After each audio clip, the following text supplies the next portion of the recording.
Now I'm honored to introduce our final speaker, Nyesha Wornum. Nyesha is a Boston-based clarity architect and founder of Beyond the Safety Net, which helps individuals, families, and organizations navigate the benefits cliff, a nationwide systems failure impacting housing, healthcare, and economic stability. Drawing on lived experience, data, and community reform, she transforms complexity into clarity through workshops, tools, and public advocacy, which was featured on WBUR and at the Boston Foundation's Bridge to Prosperity launch. Please show some village love for Nyesha.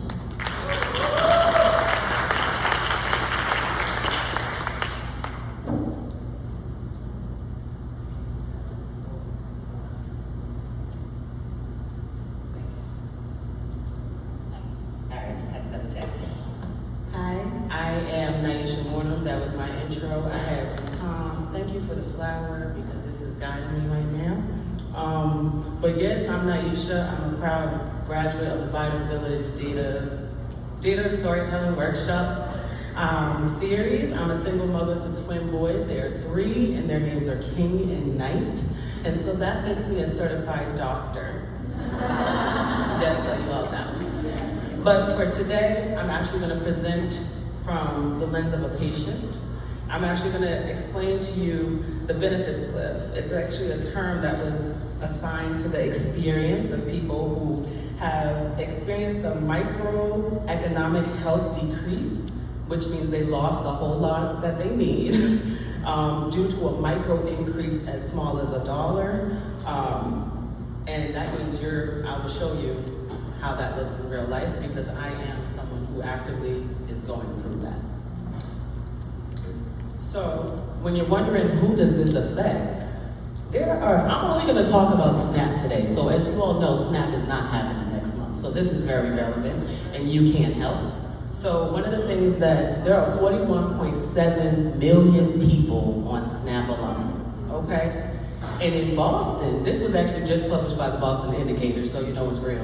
There's 40,000 people, 40,000 adults that are affected in Boston, in Massachusetts alone.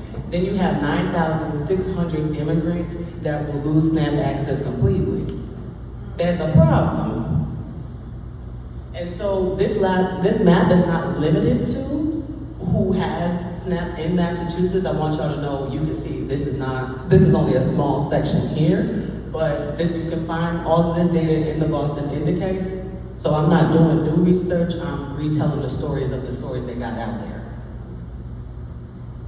So some of the symptoms that you would actually experience, I can tell you here.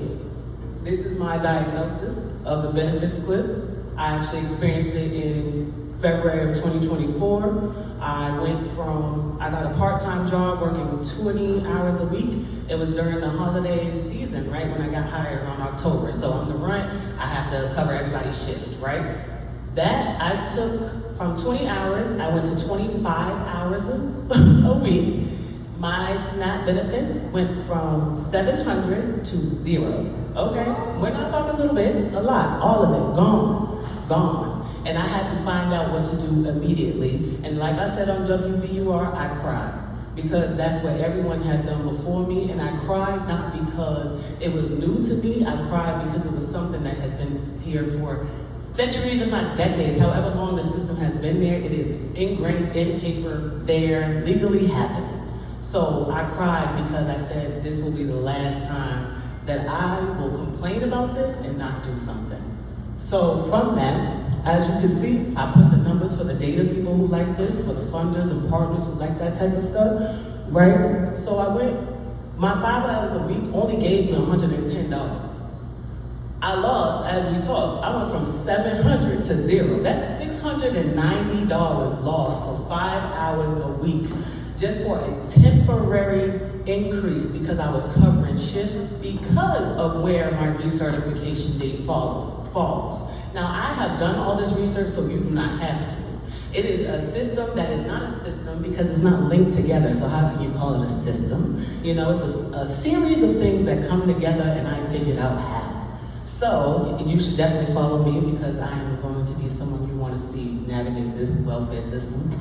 And for time, I'm gonna go forward, but definitely take a picture of this, share it in your communities. This is a lived experience of someone who is trying to work. I currently work in IT. I went on WBR and said I wanted to be a data storyteller, so I thank Vital Village so much for creating that opportunity for me. And the impacts of it aren't just economic, right? Like, there are things that I've had, disruption from family routines. My kids could not go to school. A loss of SNAP means a loss of childcare, a loss of other things. What else do you use SNAP as an indicator for help for, right? We have to change our standards for what care means. If people are getting dropped off the welfare system when they still need it, and you are saying, hey, you need SNAP to qualify for my help, you're not helping, right? So from that pain, I birthed Beyond the Safety Net.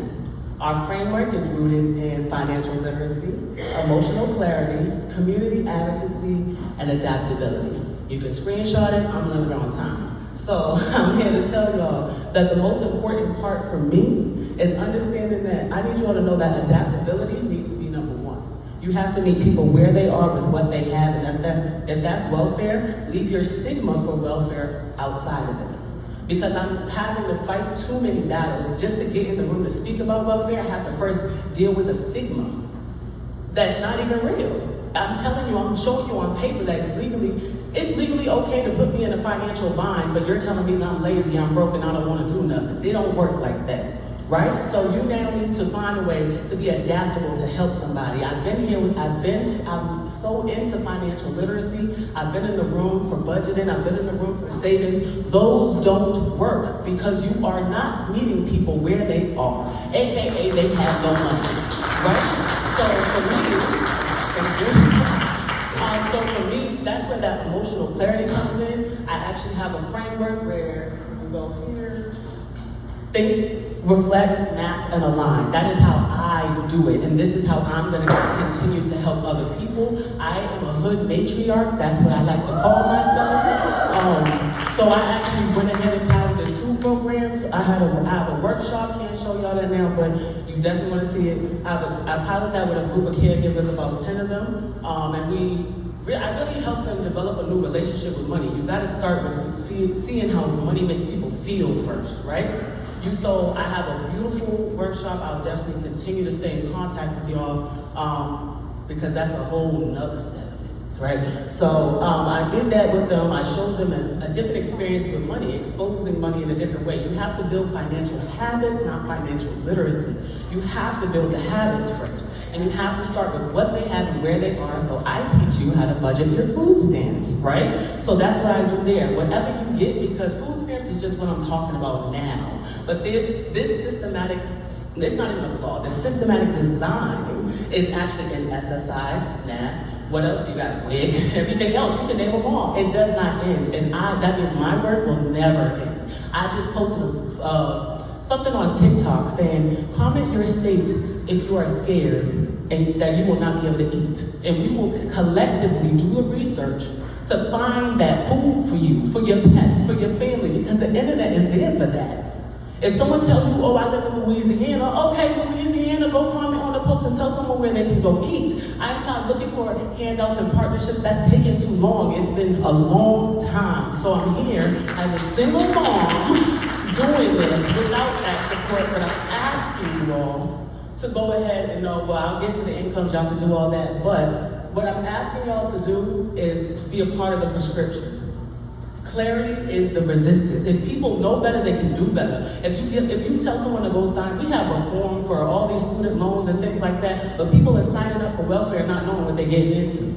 That's a problem. And you can't continue to push them toward that system that's not designed to help them. If you know that, why say get that? If you're not going to give them another resource to help them get over that. I am a bridge builder. I challenge you all to become bridge builders. I challenge you all to know that I am not reinventing any wheel. I am just putting the spokes in it that needs to be in there. I am not trying to start something new. So I'm asking that you all start with where you are, who you have, whoever you are connected to, the data, the policies, the communities, the people, whatever you have connections to, that you get these people to know that there is a big problem going on, and it's not because people are lazy. It's not because people are lazy. They are being economically depressed. And that is an emotional thing that you just can't go online and find a remedy for that. That comes from real people, real connection. So I invite you all to engage with me.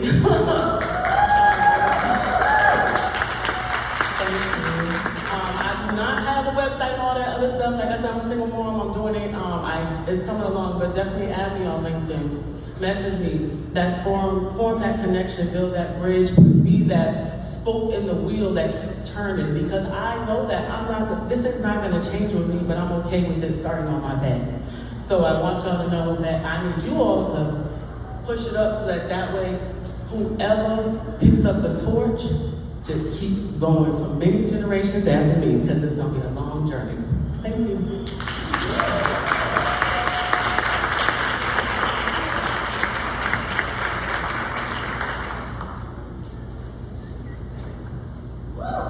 Okay, let's give one more round of applause tonight, Nyesha.